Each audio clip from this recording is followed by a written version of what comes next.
Hey everyone, this is Helena Hart, and I'm here with Jack Butler today, the amazing coach who is, oh gosh, I have so many amazing things to say about Jack. I never know how to introduce him. He is super brilliant. Everybody's favorite guy. We did a live stream on the surprising thing. Let me turn my volume down. The surprising thing men secretly crave, and I got such a huge response. I knew I had to bring Jack on. He's an incredible relationship coach who helps people connect to their authentic selves and be more of who they are so they can be loved for who they are in relationships. And I hope I said that correctly. Damn, I was hoping to get it right. Okay, Yep. Awesome. So welcome, Jack, and thank you so much for being here today. I'm so excited to be here. I loved our conversation last time, and I'm looking forward to engaging with everyone today and being of value. Yeah, absolutely. I'm really excited for this topic. We actually polled my audience a few days ago, and this was like the overwhelming option that everybody wanted to hear about. So we're going to be talking about what a man's commitment process looks like, and just as importantly, what to do and say if you're in a situation where you're feeling frustrated and confused because a man is not committing to you, and just lots of tips and answering all your questions about how to get that loving, committed relationship you've always wanted. So Jack, let's just jump right in. And if you guys have questions, of course, let us know in the chat. We'll try to get to as many as we can. So what would you say are some of common struggles or challenges that women face when it comes to getting that committed relationship they want? Yeah. So one of the most common ones I see in my coaching is women who have a long-term connection with a guy, but he's not really even their boyfriend. So they're not in an exclusive relationship. They don't have clarity about their agreements. It's not really a container. And yet they are connected in some way, and they probably enjoy each other, and he's shown up in some ways, but he hasn't kind of taken it to that, yep, I'm going to take a stand and be with you. And what surprised me from coaching this territory is how long this can go on. I'm not just talking about this might be like a 3 month, 6 months, 12-month thing. Sometimes this can be years that people will engage in something that we could call a pseudo relationship, but not really a committed relationship. So that had me curious, and we've kind of found some language just to put around this that I want to share with people that might be useful to give you some distinctions about different types of relationships, so you're not trying to make a relationship into something that it isn't. So there's just 3 categories I want to share with people. One is you could be a companion to someone, right? So there's a type of relationship that we could call companionship, and that really is primarily a friendship. And it's primarily the main sort of essence of the relationship probably isn't romantic and sexual, right? It's more like a bestie, like a best friend. And sometimes women will hang around in this situation for a long time as kind of like the best friend, but it's never really then gone into something that's more romantic than that. That's a companionship. And at certain stages, men really, that's all they're available for is being like a good friend or wanting a good friend. And there's nothing wrong with that. It's just you want to be able to see that clearly. Totally. Right? Oh my gosh. And everyone's already commenting, oh yeah, that's me. Right as you said the thing about the friends, Don said, I'm curious if he'll mention the best friend relationship. And there it is. Yeah, it's such a common situation where as women, we've all been there, right? And then we're in love. The more time we spend with him, we are falling more and more in love, getting more invested. We're in situations like that. I'm curious as to what you think. That he's just right where he was the whole time. So it can be like a bad situation to get yourself into, right? Yes. So my approach to this is not to make him wrong, right? My approach to this is to encourage people to have a conversation where you take the risk and you actually clarify what's going on, maybe you declare your feelings if you never have, right? And there's a big risk that it might not be reciprocated, or you might have to experience a little bit of rejection. But I would say so much better to actually do the hard thing and get the clarity rather than persist in something that actually isn't going to go somewhere. So sometimes, I've coached women in this territory where they've been really surprised actually when they broach the conversation. He says, hey, I like that you feel that way about me. I don't feel that way about you, or I don't have those feelings, or I'm not looking to be your boyfriend or your partner.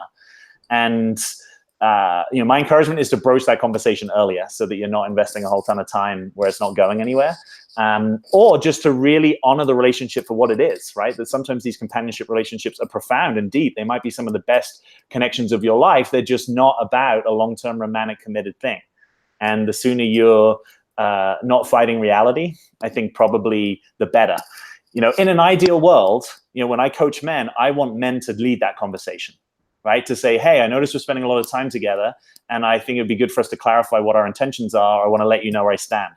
The reality is a lot of men don't do that. And I, as a guy in the past, didn't do that. So if that conversation isn't being led by the dude, you might have to greenlight that conversation. You might have to take the courage and broach it and actually find out what he's available for, and try, if you can, to listen as dispassionately, as objectively as possible, so that you're not imagining, just because you've got all these feelings bubbling up in your heart, that the same is true for him.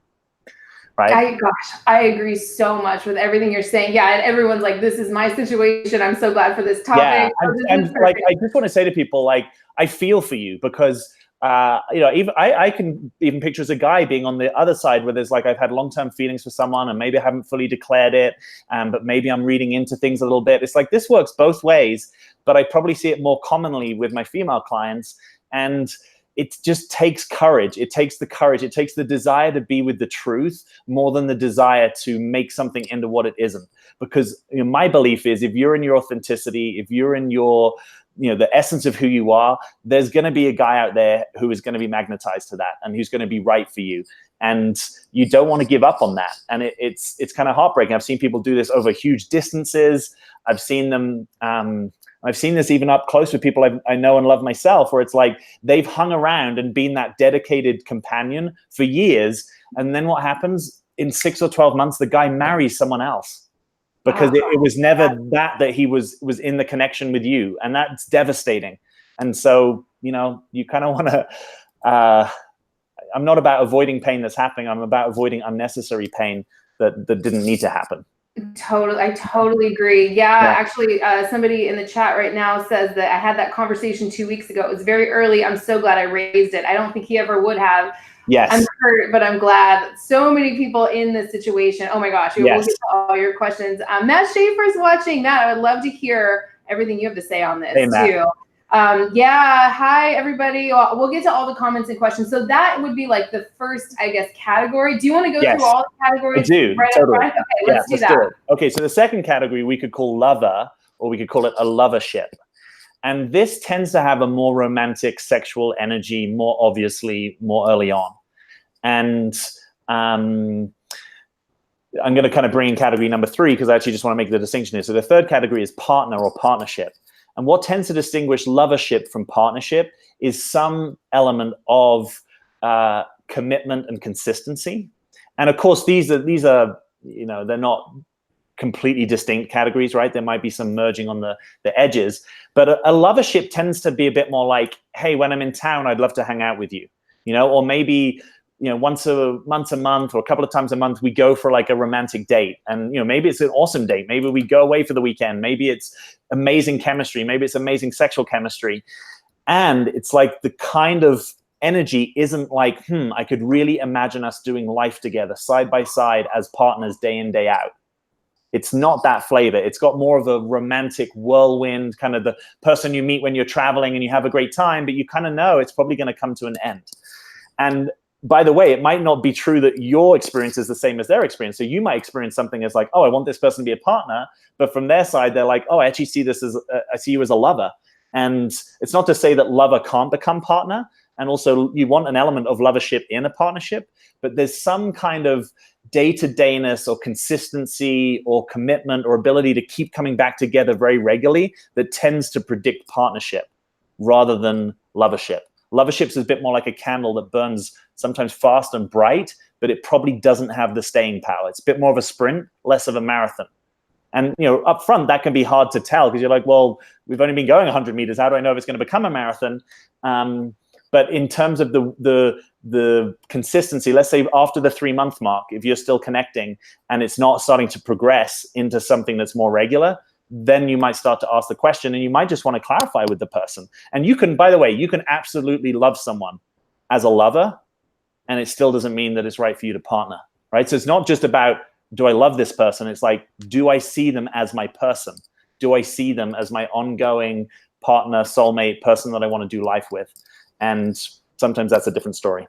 Oh my gosh. Have you, I mean, who hasn't been there? Have you guys been in this situation? It's just such a common thing. And similar in that one too, you know, as women, we can place a lot of meaning on what a guy says in the first like 2 or 3 months. Yes. And we get taken over by the chemistry, can just, oh my gosh, be off the Totally. charts. It feels incredible. And then we place meaning on that, right? And we like fast forward and we have all like, we place all our hopes and dreams on this one guy who we haven't known for very long. And it happens all the time. Wow. Do you mind if I just go through and say hi to everyone real quick before we jump on that? With so many comments. Thank you so much, Nancy, and hi from everyone. Hello from Norway, Toronto, Tucson. Oh, someone says they bought your program recently and learned so much. Amazing. Awesome. Yes. There's a link to a free webinar that in the description of this video. Everyone go check that out. We'll talk about more of that at the end. Hello from Montana. Friends with benefits, lots of great questions. We'll get to all your questions. Hello from New York. Oh, I'm going to be in New York in a couple days, actually. Let's see. Hello, everyone. Glad to be here. So many questions. Hi from San Diego. I don't even know where to start with all of these. I'm in a committed relationship, but he's not ready to take the next step, and my biological clock is running out of time. I tried to back out of exclusivity, but he doesn't want to. Ooh, I'm sure you have so much great stuff to say in that situation. Do you want to get to some of these questions now? Or, we know what I think we should do is probably let's go to the third stage, the third category, and then maybe get to some of these? Yeah, so I've sort of said a little bit about it, right? So the third stage being partnership. And most of the time, the people that, you know, I engage in long-term coaching, this is what they want. Right? If they were just honest, they're like, I want a partner. I want a guy that is going to show up consistently and that we have a container that's committed and exclusive. And I'm a fan of people getting to this conversation, you know, somewhat early in dating. It's like Robert Masters says this well. It's like, you know, you shouldn't commit prematurely, but you also shouldn't take too long to get to commitment. There's this sort of like sweet spot in the middle. And you know, partnership, particularly if you're looking to do this more conscious style of relationship that I think a lot of us are, partnership is going to be a place where you can also, you have enough consistency in your connection that you can start to work stuff, right? That you can really start to work your wounds, your defenses, the things that stop you loving, the patterns that you learned in your childhood that aren't serving you now, the ways that you need to grow up out of your own upbringing, that, you know, the love that you receive from a partner may look different than how you were loved by mom and dad or whoever took care of you as a kid. So partnership has this, it has a side to it that isn't actually so glamorous in some ways, right? Like there is the love and the romance, but there's also the day-to-dayness. There's also the, can we do good work together? Can we be productive in the world? Which could be, let's have a family. It could be, you know, we're paying down a mortgage together. It could be that we create a business. It could be that we just create good stuff in the world. We host good events, or we support our community. But there's some sense of like being able to stand together and do that consistently over a long period of time. And if that's not in place, it can be really hard if you're going to be dealing with things like triggers that most of us are. It can be really hard to deal with that if you don't have that kind of committed container, right? So this is this sort of thing, you know, people talk about relationship as path. I remember when I first heard that about a decade ago, I was like, relationship as path, like, what does that even mean?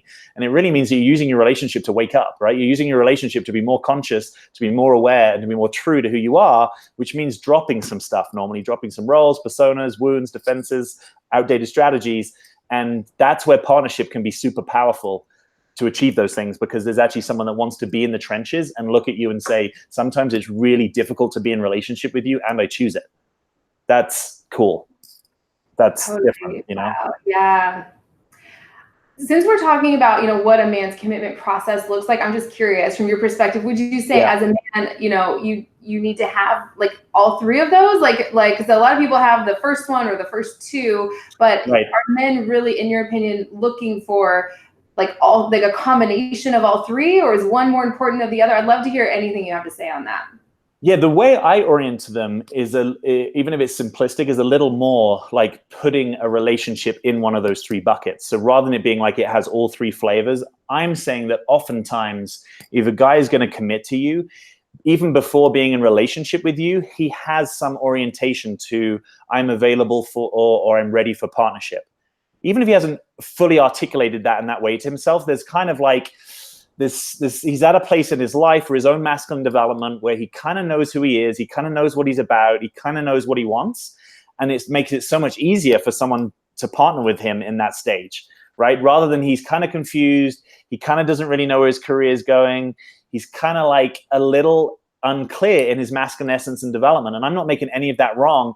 We all as guys go through stages where life is just really not clear to us, where we're maybe, one purpose is finishing and another one's unraveling. That's just not the stage where most guys are like, you know what, my life is such a confusion, let me get married, right? It's like, no, it's like, I got to take care of my own shit. Like, I can't even pay my own bills, I can't, let alone take you out for dinner, right? So there's something about noticing with some objectivity, what stage is a guy at? Like, and we use this kind of crude phrase, right? Has he got his shit together? But there's some essence of that, of like, how much togetherness or how satisfied is he about his own life's purpose and direction? Because from that place, it's much easier, I think, for a guy to step into something with clarity and vision and commitment, right? If he's kind of figuring his stuff out, probably he wants a companion, right? He doesn't want someone to take care of. He doesn't want another responsibility. He probably wants someone that he can meet up with occasionally, sit in the hot tub, blah, blah, blah, but not really make any kind of commitment to. And that's fine. Just notice that guy is available for companionship, possibly lovership, but probably not partnership. And if there's one thing that I would really love to be able to teach men and women, it's that kind of clear-sightedness off the bat. I love that you said, I'm so glad you made that distinction. So it's almost like, and I don't know if I'm going to say this right, but it's like a stage of masculine development almost. Yeah, like, is that so. right? I think it is. Yeah. It might not be completely sort of one time, right? I think men might go through certain cycles, but for the most of the women I coach, where they're probably looking for a guy who's kind of like, maybe in his 30s, 40s, or 50s, I think there's a stage where that kind of guy gets to where he's like, yeah, I kind of take my stand in the world. I kind of know what I stand for. I probably know my values. I probably know what I'm a yes to and what I'm a no to.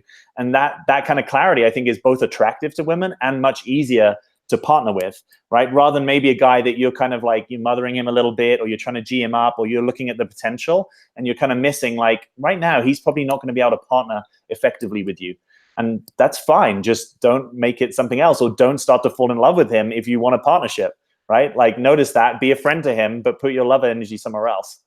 Wow. Oh my gosh. I love how you explained all that. Yeah. So it's kind of like, what is he available for at this stage? It's friendship, being a lover, or partnership.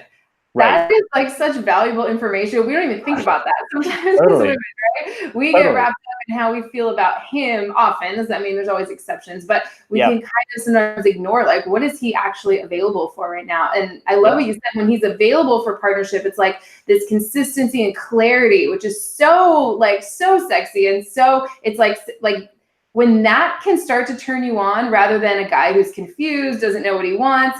When that, when that starts to turn you off and this other stuff starts to turn you on, like, then you're really onto something, I think. So what would you, do you want to answer a couple questions, or should we, anything else you want to share? I'm down. People have questions, let's get them answered. Okay. Oh my gosh. These are such good questions, you guys. Let me start from the top.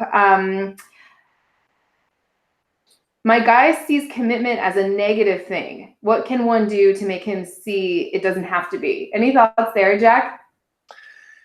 Well, that's ideally a conversation that I like guys to have with guys, right? And you can't really control that necessarily, but if you got some good guy friends or that can reflect back to you, it's like, do they understand the value of commitment and taking a stand?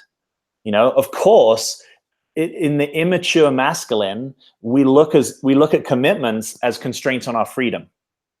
Right? And then there's something about the mature masculine that gets that freedom comes through our commitments, that actually taking a stand, having a yes and a no gives us more freedom. So all that to say, it might be that there's something in masculine maturity that might not be fully online yet in this situation, right? Because otherwise all the constraints in life seem external, right? The old expression, the ball and chain, right? The derogatory way that a man would talk about his wife. What that's pointing to is life is constrained externally, right? You are constraining me. As my woman, you are constraining me. Rather than I choose as a man to be in commitment with you, I choose that. That's internal. That's an internal constraint. I'm not just going to go and sleep around. I actually want to be with you. And that's different, has a different vibe. So I don't know if you can, get a man to see that, but you might just invite the possibility, or you might notice actually, yeah, he's not available, and the kind of way the relationship would constellate, I would always be the constraint on his freedom, and I don't want to play that role. I actually want a guy that gets that freedom is also an internal game. Yeah, right. Like, who would want to be on the other end of that? Where, and I get when you feel attached to this guy and everything, but just the feeling of like, he sees me as someone that's a constraint on his freedom rather than someone he can experience more freedom with being together. Yeah. And I love that. I don't want to make it. I don't want to make it wrong. It's almost like another one of these stages of masculine development, right? Where it's like until you get that, you don't really get it. So It's sort of like an awakening for a man to be like, oh, okay, yeah, I can see everything as my problem and my constraint, or I can actually just choose the things that I really want to commit to, and that's my liberation. That's part of the change I want to help men wake up to, right? Is to be able to discern that for themselves. Like, oh, I might have a little bit of my own development to do here. Absolutely. Wow. Oh my gosh. Yeah. I love that. Okay. So Dawn says she's the one with the best friend. She's the guy's in that stage. She says, everyone says, leave him, cut him out of my life. How do you cut off your best friend of 20 years? We did try, I pushed, he called it off again. Now she's friends again. Any tips for someone who's in one of these like earlier stages and they're trying to move on, but they're having a hard time? Yeah. Have you heard the expression, 99% a bitch, 100% a breeze? Sorry to cut. No, I don't think I've ever heard that before, but I like the sound of that. What is that? Well, it basically means that sometimes it's easier to be 100% in than 99% in, right? So if you're going to cut out sugar, sometimes the easiest way is just cut out sugar rather than like, oh, I treat myself here and I treat myself there. And then you've kind of got to build more muscle to create the habit. So in this context, what it means is sometimes just fully going no contact for the requisite period of time is easier than we're kind of no contact. But then when I get lonely, I kind of check in or I text him, or if he's got a problem, I kind of help him. It's like you might have to let everything go long enough that then a genuine friendship can reconciliate, right? Because a genuine friendship is not, hey, if we get drunk together, I want to sleep with you, right? It's like you need to remove that kind of romantic sexual possibility in the background, I think.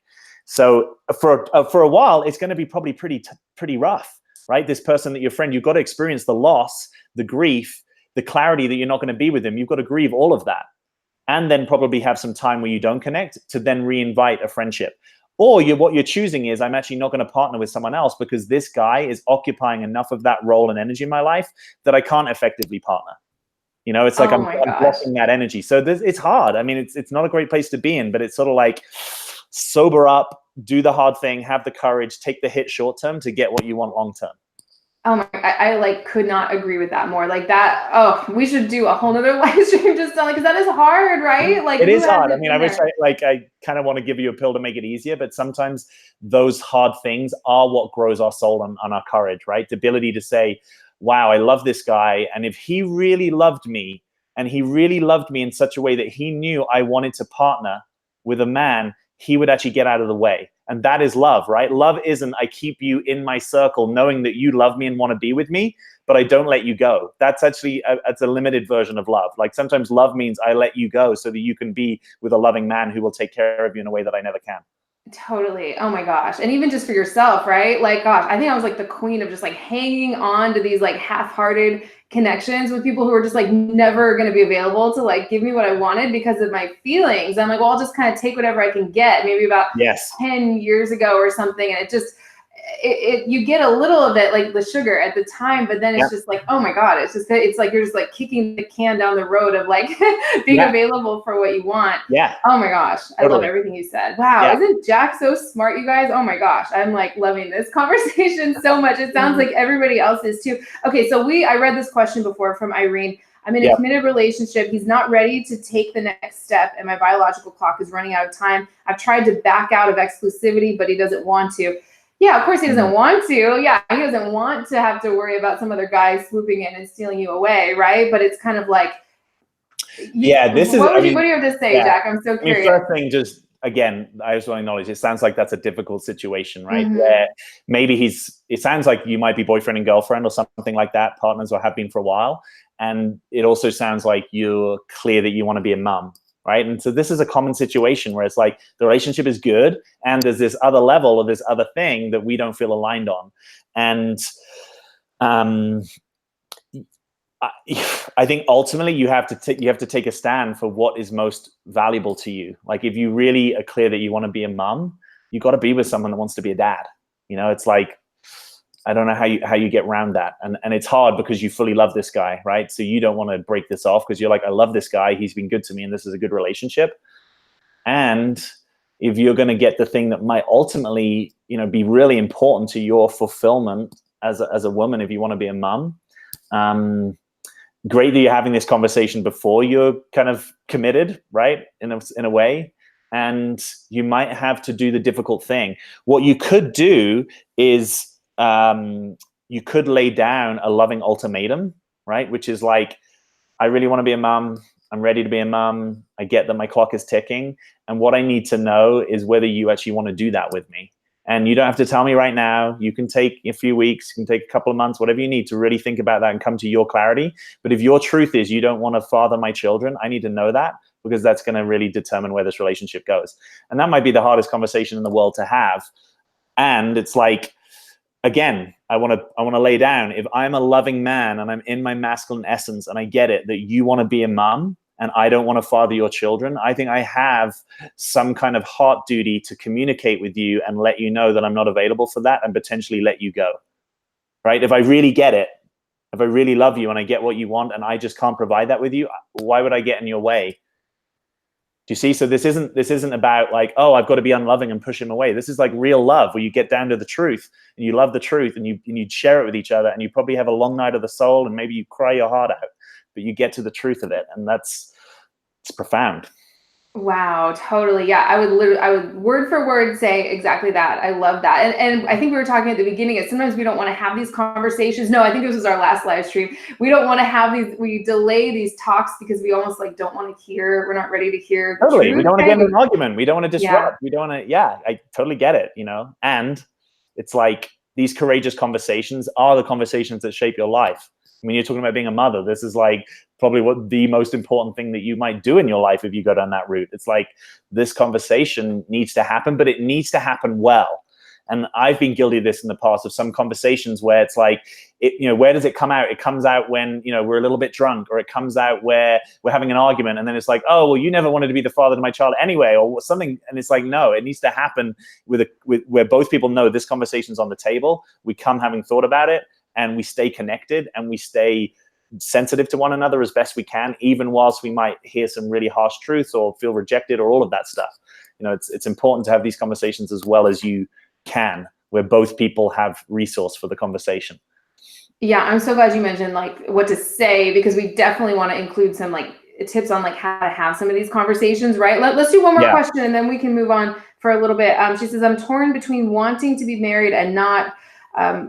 He's 71, I'm 64, both had former bad marriages. He says he's committed to me for life minus the constraints of marriage. Should I move my thoughts past marriage and just enjoy the relationship as it is? Kind of, not similar to the last one, but kind of not. What are your thoughts there? So I would definitely want to unpack that marriage conversation to know what it means to each of you individually, because there might be variations on marriage, right? Where you could completely write your own ceremony, your own script. Maybe, he got married in a church in the past, and you could do something that's super like modern, that's really about a commitment between two people and not necessarily something that's religious or ceremonial. So there may be variations on marriage that could work for you, like a hand fasting ceremony, for example, where something you commit to like a year or 5 years, and then you renegotiate that commitment. So the, marriage leases, as they get called about. So it doesn't necessarily have to be, set and forget.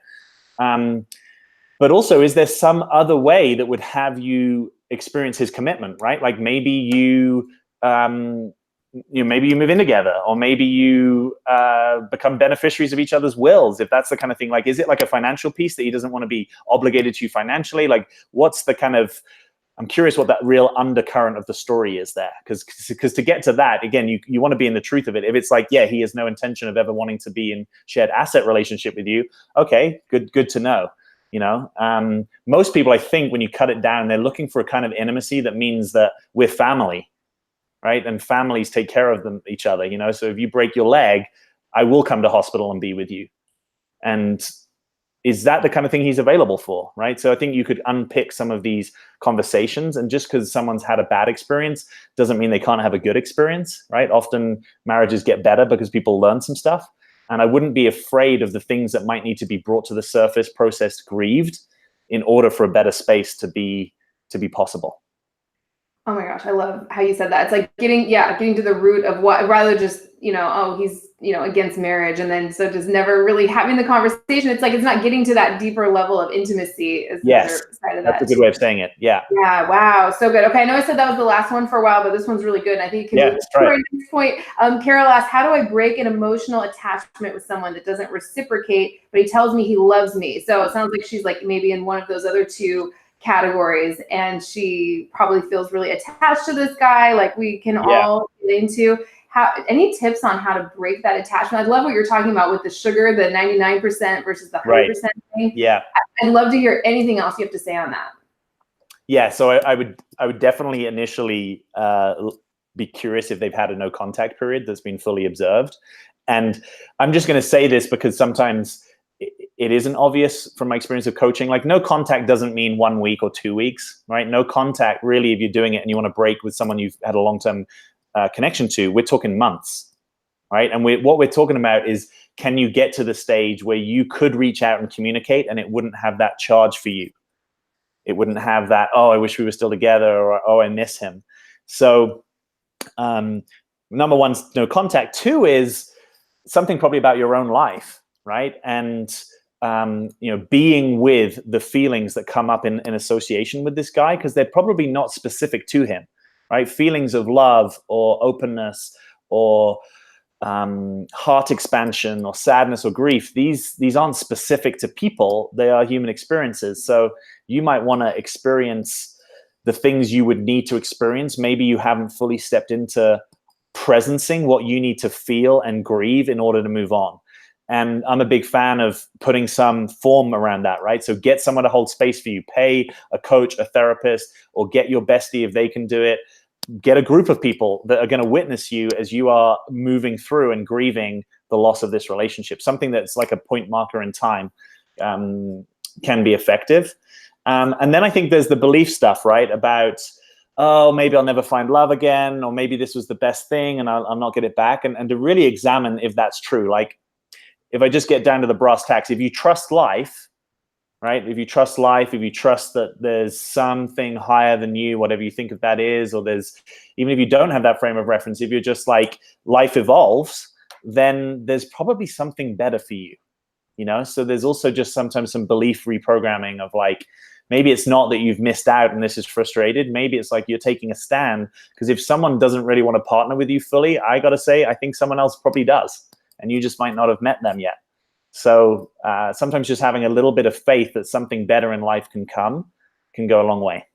Yeah, and that can happen so quickly. Like, there are just guys all around ready to swoop in, but if we're hanging on to this guy, it's like we're not creating that space even energetically for somebody who's available to come in. It's like we're sending the signal of, this is what I'm available for, kind of this half-hearted, non-committal kind of thing. And then we start to think that's what we're attracting, that because that's what we're hanging on to. Then we start to develop beliefs like, oh, no guy wants to commit. Or that was my experience at least. I don't know. I think a lot of women experience that. There's 218 people watching live. For some reason, the first half of the live chat is not, I can't see it anymore. It's not letting me get to it. But it sounds like this is resonating with everyone. Rachel says, Jack, you are great. This is so wise and on point. Appreciate your work. Thank you for sharing. Thank you. Men speak truth through action. Cindy says, I dated a guy for a few months and he said he saw us as friends with benefits and didn't want a relationship. He was just ending a 10-year thing. I decided to move on. I recently had lunch with him and he's been dating someone exclusively for 2 months now. What's that about? That kind of speaks to what you said at the beginning, Jack, about how someone can kind of be in this best friend or lover thing with a guy for a long time. And then, once he breaks it off, he's like actually in a relationship with someone else. Like, why does that happen from your perspective? I would love to hear. I think there's probably some quite nuanced dynamics that are happening there. Certainly we know there's a rebound effect, right? So if a guy's coming out of a long-term relationship and you are going to get close to him, I would say, unless proven otherwise, default to imagining you're in the companion role, right? You are connecting with him at a time where he's not available probably for something deeper and more committed. So you might be helping him kind of heal and move on.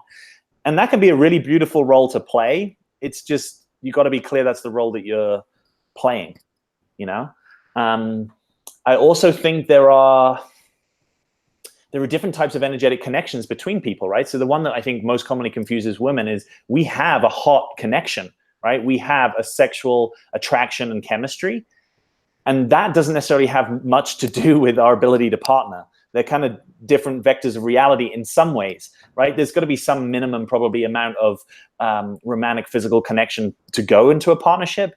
But just because, you know, so there are these strange situations where it's like, yeah, our bodies and our animals might just want to get together and be sexual, but actually, are our souls aligned? That's a very different question. Are we emotionally kind of on the same wavelength? Are we intellectually and spiritually on the same wavelength? Very different questions. And so, you know, I don't know about the specifics of this, but just to say, people aren't available until they are. Once they are, they might be able to move quite quickly into something, right? The scenario of the guy who's, you know, dates someone for 8 years, nothing, and then boom, he goes and gets married. That might just be the thing. You know, here's what I'd say: he's not your guy, and that might be hard to learn. But if he doesn't want to get close to you, and then suddenly he wants to get much closer to another woman, that, as rejecting as it might feel, is priceless information, right? Because if he's really your guy, he's probably not going to orient that way to you, right? He's probably not going to suddenly be more excited about being in connection with someone else. You know, I'm not saying that there's only one person in the world that you can partner with, but I am saying that there are deeper twin flame soulmate kind of connections that don't come around every day. And so if you want that with someone, take a stand for it. Oh man, I love that. Amazing. So I like don't ever have anything to add to what you're saying. I feel like, because you're just like, I love the way you explain everything. It's so good. Yeah, somebody said I had a long-term companionship, missed something, fell for a guy who gave me a lovership. Finally, I found someone who sees me as a partnership and mirrored my own readiness, kind of what you were talking about. I love hearing that. I love hearing that. Okay, before it's like I don't want to let these questions go by because they keep disappearing because there's so many people watching. But I do want to like move into the second half of what we want to talk about, is like what to do if you are with a man and he's not committing. Obviously, like you said, there's all different kinds of situations. Yes. What I see is, you know, women come to me and they're like, well, I have this like boyfriend, or we've been dating a long time, and he doesn't want to, you know, it's just not moving to the next level. So I would love to hear, like, do you have like steps or like ways that you work with clients to kind of like help them move out of the confusion and get that commitment that they want? Yeah, I think the most important piece is having a courageous conversation. And it might be one, or it might be a series of conversations, the purpose of which, individually and mutually, is to get clarity about what this relationship is and what this relationship isn't. And I just want to disabuse the notion that these conversations don't serve guys. These conversations do serve guys, right? Even if a guy would like to kind of sleepwalk with you through non-commitment for the next 5 years, even if a part of him wants that, it's probably not his deepest, truest masculine self. So these conversations can be wake-up calls if you approach them that way. So, you know, I'm a fan of tabling a conversation that's to talk about, hey, how are we doing? Where are we going? And I wouldn't spring that conversation. I would get that conversation kind of on the calendar so that people know that that's the conversation that's going to happen. You can't get a guy to commit, right? So let's just kind of put that one down, right? My sense is you can't get a guy to commit. What you can do is you can greenlight the opportunity to say, hey, I would love to be in commitment with you, right? Is that something you might be interested in? Have a think about it, let me know. So there's kind of being the threshold, being that you can present an opportunity to him, like, hey, I would love to be in a fully committed relationship with you.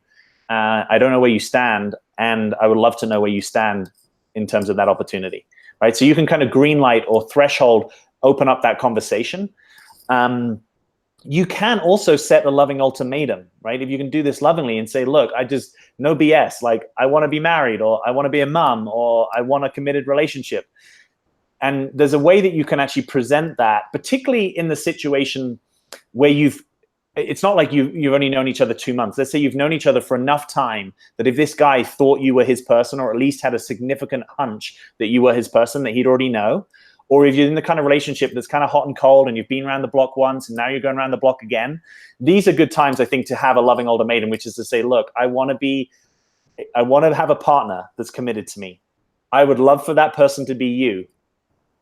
If it's not you, I still want to be with a loving partner that's committed to me, right? So you make it a little bit objective. You say, I want partnership. You are in pole position, but I need to know that you want that with me. And if you don't, I'm actually going to move on and pursue something else from the bottom of my heart, because I want that for me. And I know that if you really love me, you'd want it for me as well. So it's sort of opening that conversation up. And I've seen this work, right? And work means it goes both ways, where a guy actually is like, yeah, frankly, I've never really considered you marriage material. And that might be really hard to learn, but at least you know it. Or where the guy's gone away, scratched his head, and kind of manned up and being like, all right, I think you're my woman. I'm shit scared of being in commitment with you, but let's do this, right? And I've seen this where men are like, yeah, and they've moved country, or they've gone and married a woman because they're like, she kind of laid it down, and I got clear that I didn't want to see that opportunity just wander away. So particularly if you're doing that, not as some kind of clever game or push-pull tactic, or you're really angry, so you're suddenly laying down an ultimatum from the angry, defended part of yourself. No, I'm talking about if you can stay present in your kind of loving center and say, look, I love you, I want to be with you, and is this going to go that direction? So those conversations are difficult, they're messy, but I don't think there's any substitute for having them. Oh my gosh, yeah, that was so good. What about like timing? Is there anything you'd recommend in terms of, a lot of people are asking, like, you know, how long does a man need to be exclusive with you before he feels like, obviously every situation is different, but do you have like general guidelines? Like, I would love to hear anything you have to say about the timing of these conversations or stages of a relationship. Yeah. So I'm quite a fan of a year. Right? So a year, like knowing someone through 4 seasons, I think a year is a good amount of time before you would step into a deeper commitment with someone. You know, of course, there's these kind of anomalies of people who kind of meet and get like, you know, married after a week. But I think for most people, knowing someone for at least a year, you get a good sense of them. And if someone's been with you for a year, I don't think it's unfair to start to move into some of those conversations if that's what you really want. I do think it depends where the guy is. If a guy is in this stage of his development where he knows who he is, he has his voice, he knows what he's about, I think it's easier for him to step into commitment, right? If you're 23 and you're graduating college, you know, it might be hard at that stage. I don't think the year threshold would be so meaningful. But if you're at the kind of stage where you're like, yeah, I know what I want, I know what I'm looking for, and the guy's kind of like, I know what I want, I know what I'm looking for, or there's this like biological piece because you want to be a mother, I think a year is plenty of time for people to start to get clarity about that sort of thing. Now, that doesn't mean that you can't broach that conversation earlier. I would just love to see more men stepping in and broaching that conversation, right? Because here's what you don't want to do. You don't want to then reverse the polarity where you start leading the relationship, right? What you want to do is green light, is to make it clear that you are available to have a conversation about these things, but then you still want him to kind of step through and say like, cool, yes, I commit, I claim you. Most women want that. I totally agree. Wow. I love how you like phrased all of that too. If everyone in that situation, just like rewind that and write it down and watch it 100 times. And like, that was so good. Shailene asks like kind of the opposite side of that. She says, what if a man is pursuing you, but not verbalizing? His actions show he cares. However, his words haven't matched his actions. It's an interesting question. I often hear it the other way around. Like someone else asked like the other side of that. He says he sees us together, but the actions aren't matching up. Do you have anything to say in terms of like the words versus the actions?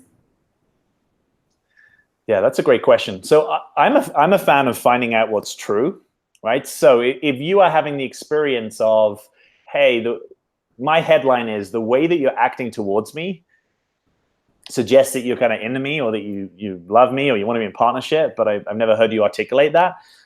I'm a fan of broaching that stuff. You know, I mean, not every guy is comfortable in that territory, but you know, let's grow as men. Like, why couldn't you be in a territory where you could start to articulate what you feel? Is someone in your heart? Are you thinking of them long term? So, bottom line, I would say again, get that out in a conversation. You know, of course, there's love languages, right? We know there's 5 love languages. We know that some people show their love through deeds. Some people show their love through words of affirmation, right? So you might want to calibrate a little bit like, oh, how did this person grow up? how do they tend to express their love, right? So you want to have space for a different type of love being expressed than maybe is the one that you're used to feeling loved by. But again, that can be part of a conversation, right? Where you might want to find out what each other's love languages are and find out if you can be loved in a different way than you've been used to. If you're thinking of it more like this guy is incongruent, because my intuition is he's saying these things or he's doing these things, but actually he maybe isn't really in this kind of in love with me or in this loving orientation, that's a slightly different thing, right? Because that's where it might be that you've got to actually listen to your intuition. I'm a big fan of people dialing into their intuitions. And again, because he says I love you, that doesn't mean he wants to be your partner for a long time. So there's lots of nuance here. Like, so I love you, that's great. Most of the time, realistically, when particularly if you're not in a committed relationship, when people say I love you, it's because there is an experience of love coming through them in that moment, right? So that's great. Like, because another way of saying that could be I feel love right now rather than I love you. That's often what happens. People have that overwhelming, like, oh my God. So that is different than where is your intention for me in this relationship? So that's the thing that I think is often confusing, maybe particularly for women. If he keeps saying, oh, I love you, but actually he's not showing up or available for partnership, that would be confusing, but you might need to learn how to distinguish it. Absolutely. Yeah. And I hear that a lot. It's like, well, he says he loves me, and we can hang on to like the words that a guy says, but the actions and, it's my opinion, and I'd love to hear your thoughts on this, that men are pretty straightforward. Like they'll kind of tell you what they're available for. We might not want to hear that, right? Because we're all wrapped up in the chemistry and everything, but men are usually pretty straightforward. Like they'll let you know typically if they're available or not, right? And a guy might love you, right? But it doesn't mean necessarily he's available for partnership. That's been what I've seen working with a lot of clients in this situation. What are your thoughts on that? Totally. Well, I think each of those three categories, right? Companion, lover, partner, all those men can love you, right? But it means something different. Or let's just say it's only in the partnership category that it means they're available potentially for partnership. I think there is a straightforwardness to a lot of men. I think it's easier when they're in a stage of their development where they have a kind of clarity in their life and what they're available for. I don't think that men are forthcoming necessarily, even if they are straightforward. So it's not like they say on date 3, like, hey, just so you know, I'm not really available for partnership. Like some men might do that, but sometimes you have to kind of coax these answers out by kind of inviting the right sort of conversation and for them feeling safe enough that they could tell you the truth and that you would be willing to hear it. Right? Because that's often the thing is men, even if they're not sometimes as emotionally literate as women, they do tend to know, is this a conversation that she's going to get upset with me and reactive? And so the fear of that is often what has men downshift the truth, right? Because they're trying to stay in connection with you. So they're prioritizing harmony over truth. When it comes to the future of your relationship, you want to get as much truth out of a guy as possible, even if it stings and you're sensitive and it's hard to hear. Because you don't want him being a nice guy taking care of your feelings, but missing out on actually saying to you, I only see this as a lovership. I don't really see a future here. Wow, that is such a good point. Like they're, like you said, they're straightforward, but they're not always forthcoming because they don't want to lose that connection, right? Or they don't want to hurt you because they love you. And I loved what you said, that a guy can love you in any of those 3 categories. But it doesn't necessarily mean that he's like totally ready and available for a committed relationship. Yes, or that committed relationship would be the right thing even for you, right? Because if the truth of a connection is that it's kind of companionship, you don't want that to be your partnership. It's just, it's like trying to take a Mini and turning it into a Rolls Royce. It just doesn't happen. Totally. Oh my gosh, you guys, I'm loving these comments. I'm so lost in what you're saying. I'm like totally just like off my game today with all of this. Like I'm trying to get to everybody. Studio solicit, all caps. Helena, this guy is so smart. Thanks, Jack. This is amazing. Jack is amazing. Jack, can't wait for you to go through and read all of these. He's so smart. This is so right on. Love has many avenues. He's very aware, so conscious. I'm glad you guys are liking this. Amazing. Thank you. There's just so many great questions. Some guys aren't comfortable talking as they are texting, as long as he meets you and you're not hung up. Yeah. What would you say? There's a lot of questions about what if, I don't know, like what if a man like backs off of like avoids these conversations? Obviously that would like give you a lot of information about where he's at and what kind of partner he would be. Do you have, in terms of like when to bring this up, because we were talking about timing in terms of commitment. When would you advise a woman to have some of these tough conversations with a guy? Yeah, the danger of sort of giving like a specific time frame is I do think there is a uniqueness to the unfolding of most connections, right? So rather than my say, do this at week 1, do this at month 3, I'm a much bigger fan of you dialing your intuition into like, like, are we suddenly spending a lot of time together? Like, is this the sort of direction of the unfolding? I don't think that there's, I'm going to say something kind of bold. If a guy really sees you as partner material, if he really sees you as partner material, I don't think there's too much risk of this conversation being too early.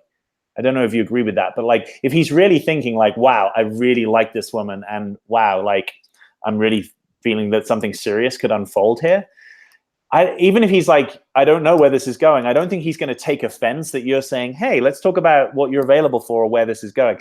Again, a big part of this is, what is the place in you that conversation is coming from, right? If that conversation in you is coming from, I want clarity, I want the truth, I have some kind of love for the truth, rather than I'm feeling really insecure and I need him to shore me up, that's like a different on-ramp to the conversation. Now, I'm not saying you shouldn't have insecurities, we all have them, but it's just you don't want to necessarily root this conversation in that.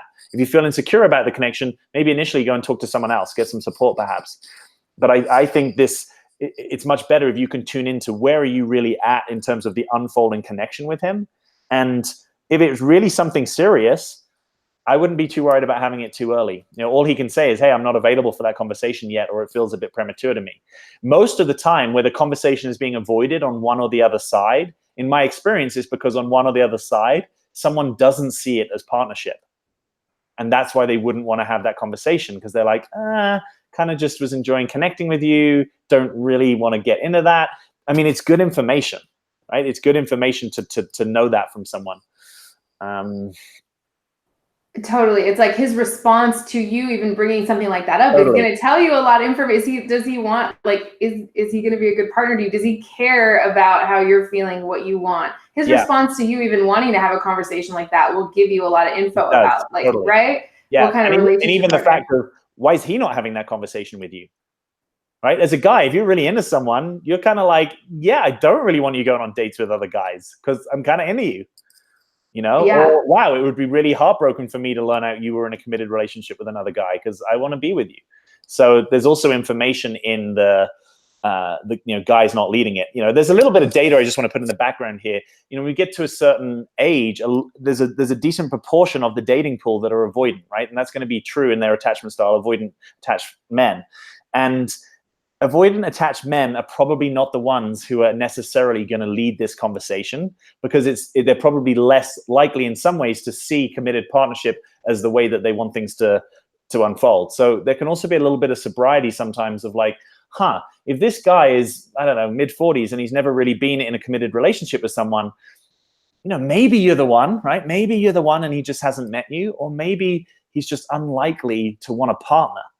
And so again, if a guy is offended, and at least as long as you're not doing it from this sort of like super kind of needy, pushy, demanding, reactive place, if a guy is offended that you're asking whether he would see you as partner material, that's good information, because partnering with someone is no big deal. And if you're looking at him as someone that you might want to partner with, he should be flattered. Absolutely. Yeah. Oh my gosh, so true. Yeah. That is so true. One just little super quick thing I want to say, like on the how to approach this, I'm a fan of a phrase that's something like, I'm a big girl, I want the truth. Right? So you want to take off the table that he is managing the truth to protect your feelings, right? Unless you know that you're really so vulnerable in this that you couldn't hear the truth. But if that's true, you may need to get some support elsewhere. But tell him that you want to know. Tell him that it's okay for him to feel however he feels about you, but you want to hear his truth. And I think that's powerful. I don't think many men have that opportunity just to distill and say the truth like that. But, it's kind of like, hey, I'm a big girl, be a man with me, tell me the truth. I really like, I don't know if I've ever heard anyone say that in that way before. I think that is super brilliant. And I think most guys would like, they will be straightforward given the opportunity, I would imagine, right? I think most guys will. I think most guys will. And if you have again, stay close to yourself, stay in your intuition. Your intuition knows mostly if a guy's telling you the truth, right? Is he looking you in the eye? How's your body responding? Like, is he a kind of guy that you get that he has some kind of integrity about, speaking the truth or telling you what's going on? Your intuition will know. I totally agree. Oh, there's this great comment and I just lost it. It was by Always Learning. She said oh man, where did it go? It was so good.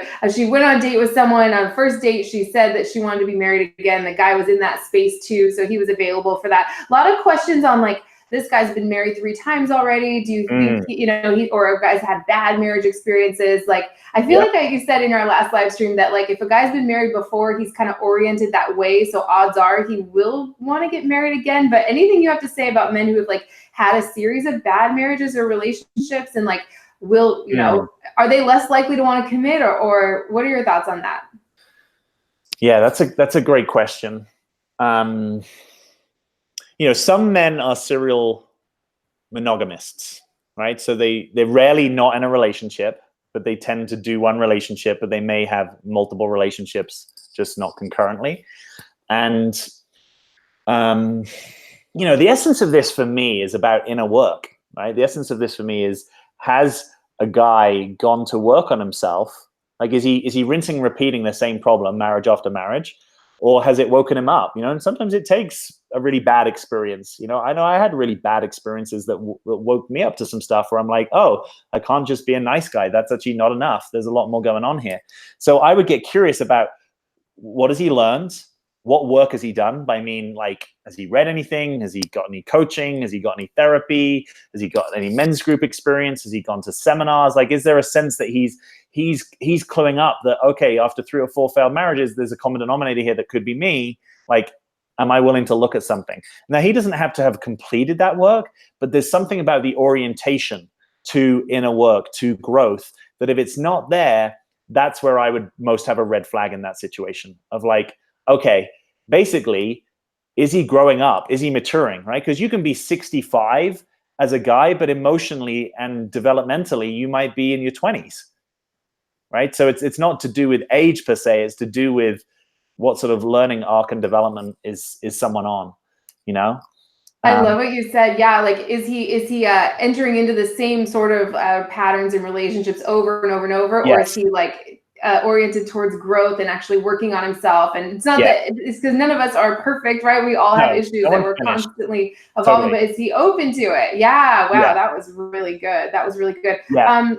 also, I mean, so there might be a question back in here for you: is like, is there any pattern in you? Is there any helper, healer, in you that is going after the multiply bad marriaged guy, right? I don't want to write that guy off in any way. I'm just saying there might be something in you that's like, oh, I want to help heal him, or I want to fix him, or I'll be the one that he does different. And so you can also use this as an opportunity to wake yourself up. Is there something safe for you in this? Or is there some way that you don't want to go after maybe a man that's had a better experience of long-term relationship? Just make sure that's not in there, because kind of these little personas that are unconscious, they're hard to spot, but they're often in the background somewhere. Oh, we should do I'll be the one that'll open his heart. I'll be the one that melts him. Really? Why do you need to do that? Oh my gosh. Why don't you go for someone that can take care of you rather than maybe you taking care of them? So it's so easy to fall into that without realizing it. It is. I'm glad you said that. I'm talking about something that isn't easy to do, but it's super worthwhile. Wow. Can we do a whole live stream on these like personas and sure, totally. And also everyone's going, oh, I have a request, like please bring Jack on all the time. Like everybody's saying that. So everybody watching, we were talking about doing one on intuition and how to know if you can trust a guy. Is that of interest to anyone? And what specifically would be helpful? Let us know in the chat or in the comments if you're watching the replay, because we really want to do that, but we don't know exactly what would be helpful. Couple more questions. I can't believe how fast this went by. It's amazing. Patricia says, when a guy knows what he wants in life and in a partner, what are ways he will test a woman to know she's a good fit? Oh man, what a great question. What are your thoughts on that, Jack?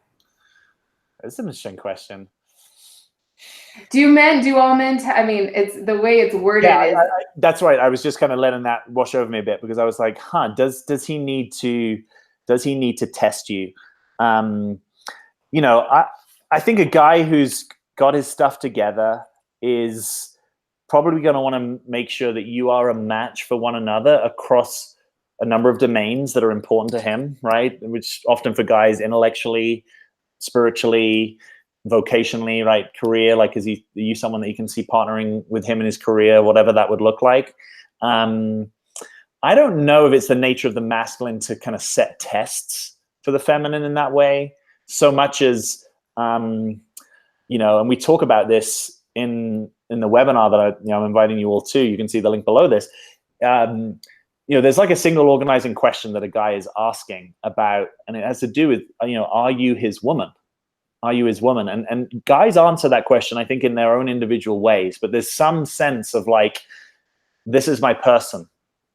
This is the person that I want to do things with. And so, you know, one of the red flags I talk to people about is if he's not introducing you to multiple domains of his life, that might be a red flag that he doesn't see you as long-term partner material, right? So if you're always doing the same kind of date, Netflix and chill, or you're always going out to a restaurant, but you've never seen him at his home, or he's never introduced you to his work friends or his normal friends or his family, those sorts of things. I think if you are getting introduced to the people that are meaningful in his life and he's getting a good reflection back, that's often pretty meaningful, I think.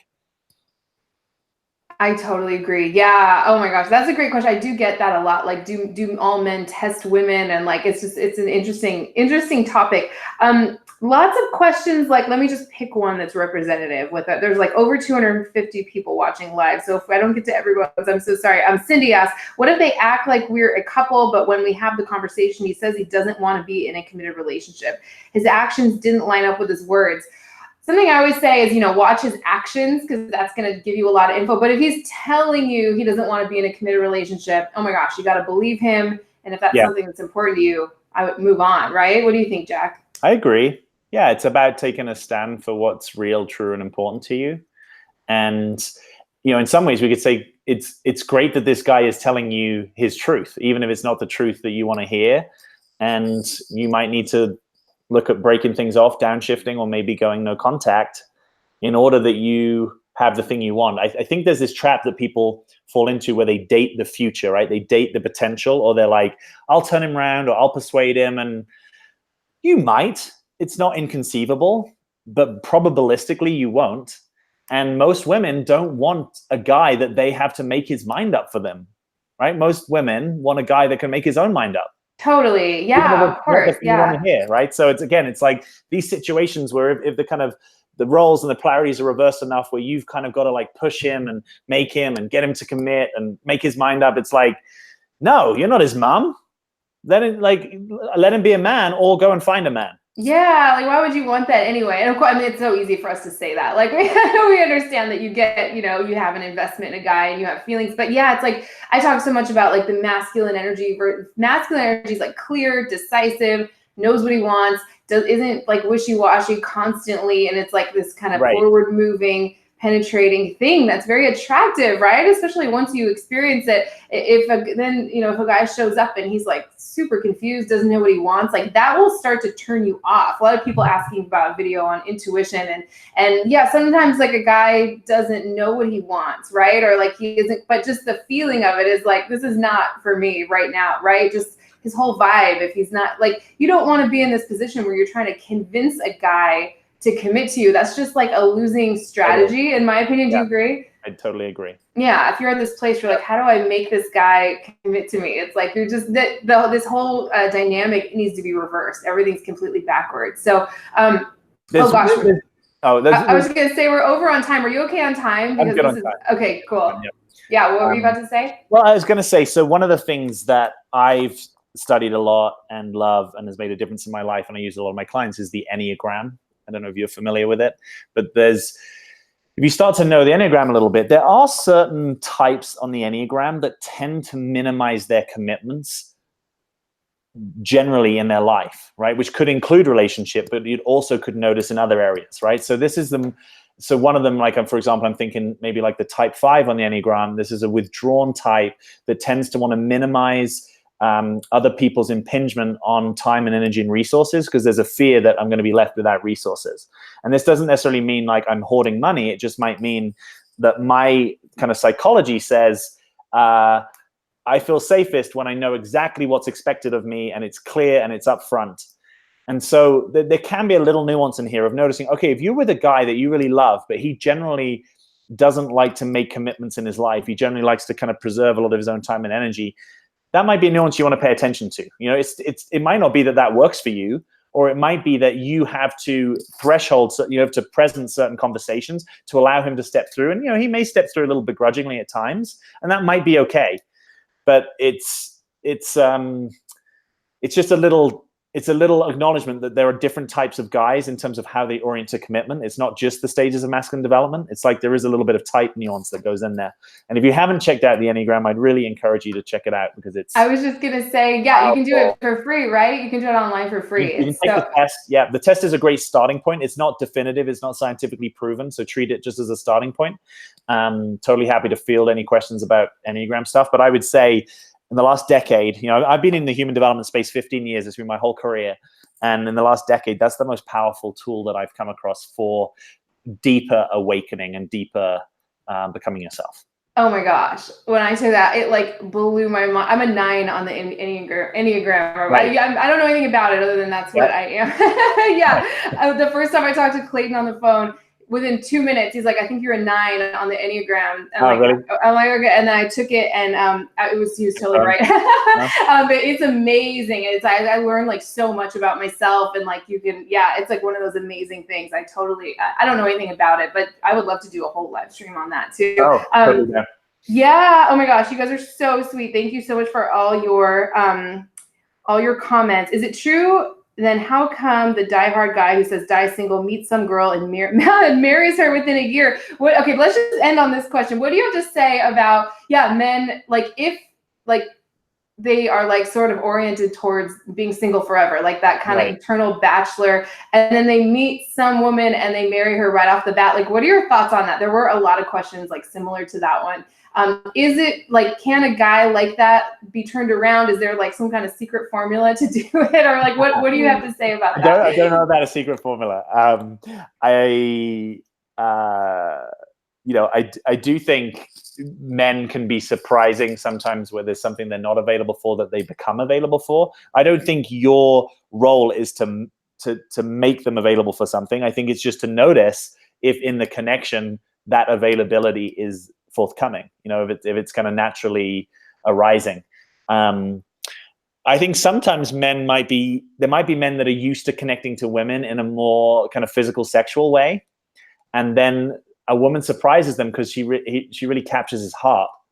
I think that's sometimes what turns certain men around, right? If they're not heart-centered men and they're a bit more maybe, you know, intellectual or physical or self-reliant, and someone really creates a heart connection with them that like opens them to a different experience of reality, I think sometimes that's what's going on.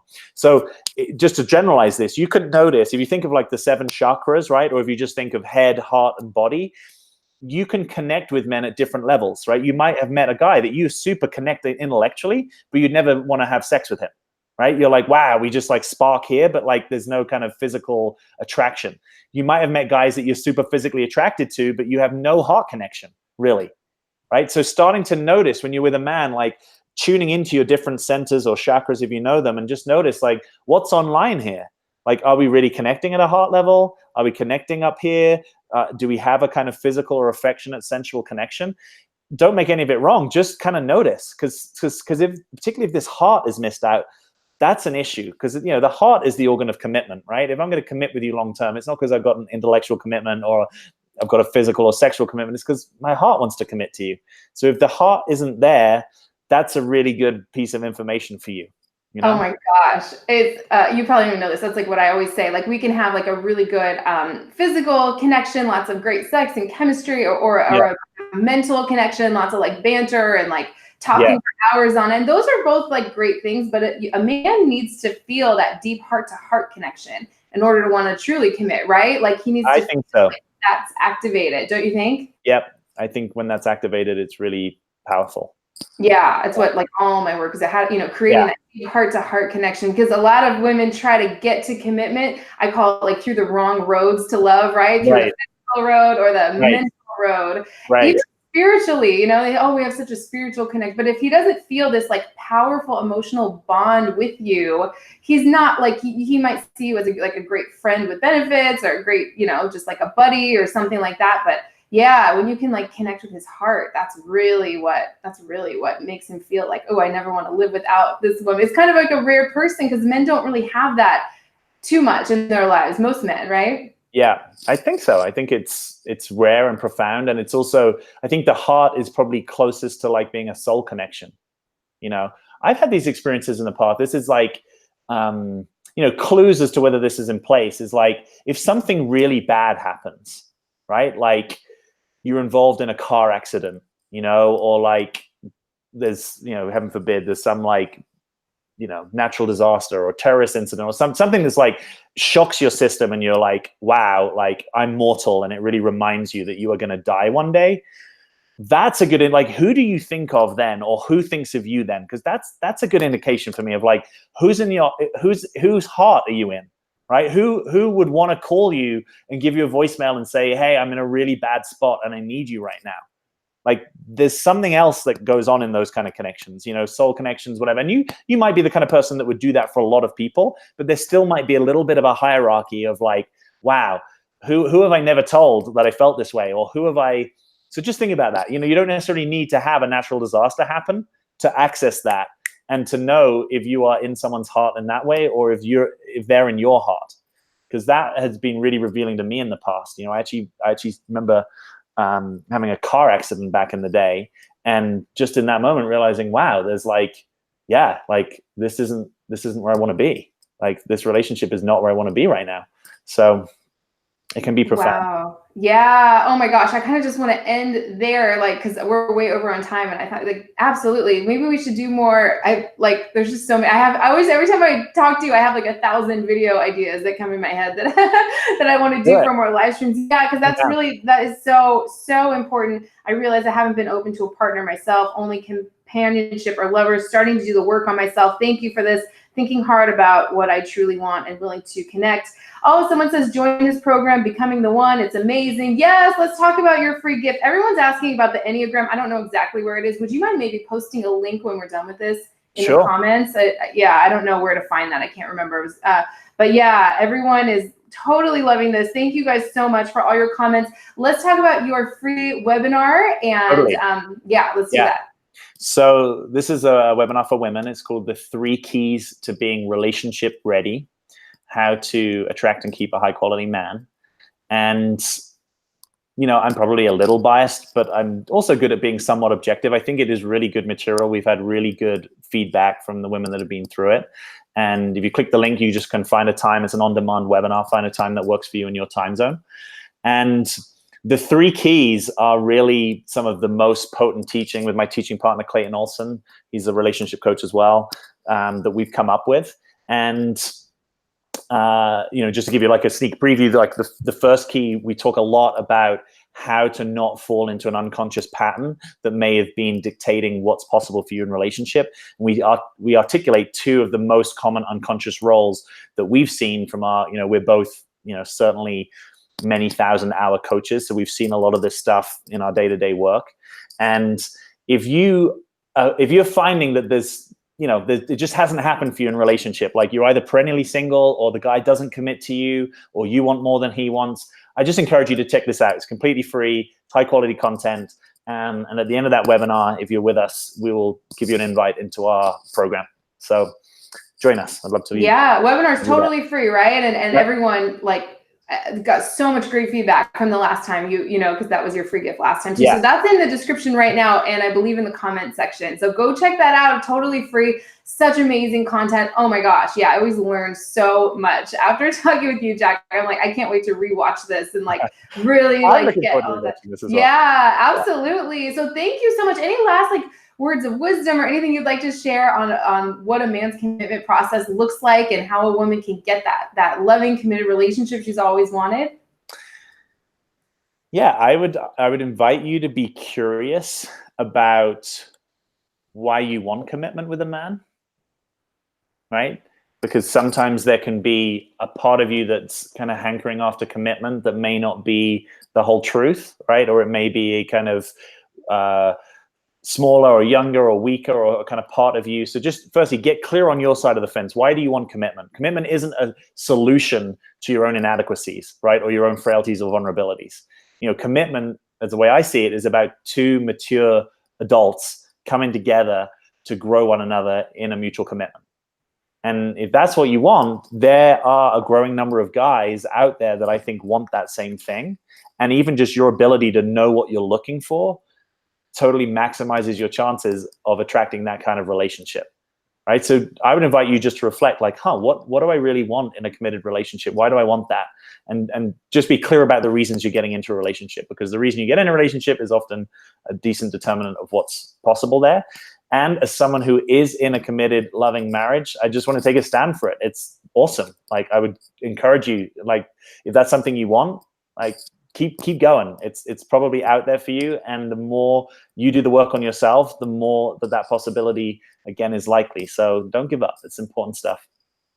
I love it. You said the reason you get into a relationship kind of determines the quality of it or the outcome of it, or Yes. I love that. Yeah, someone else said the 6-week relationship ready program is amazing. Thanks, Jack. Lots of Jack fans watching this watching this live stream. So thank you guys. There's still like over 250 people watching all the way to the end. Thanks for sticking with us. I know we like tend to go a little long on time sometimes, but this was amazing. I love everything you shared. I can't wait to have you back on again. Hopefully you want to come back on. Yep. Yeah, we'll talk about trusting, intuition. There's just like a million things to talk about. So this was great. Thank you guys so much for tuning in. Have a great weekend. And I will see you soon. Jack, thank you so much. Let's definitely do this again. Thanks for having me on. Thanks for being here, guys. See you soon.